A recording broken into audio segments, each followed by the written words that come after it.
One of my favorite stories about early Christianity is Polycarp. So Polycarp was second century Christian, early second century Christian. And we have this great story of Polycarp. It's one of my favorite stories to tell because it's kind of humorous.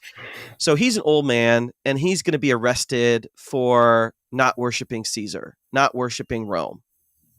And he says, you can either worship Rome or you can worship Jesus. You can't worship both. This was the stance of Polycarp and many early Christians, most early Christians. And so Polycarp gets taken to the Colosseum. The emperor's there. Think like Gladiator. It's a good mental image. Think Gladiator here. And so under threat of being burned alive or thrown to wild animals, Caesar says, he points to a group of Christians and he says, say to the Christians, away with the atheists. And Polycarp famously turns to the Roman crowds that are watching and he says, away with the atheists to the Romans. And then Caesar's like, burn them up.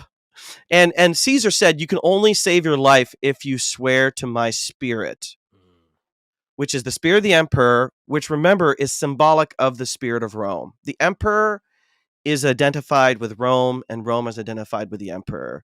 So to swear allegiance, and why did Polycarp not do that?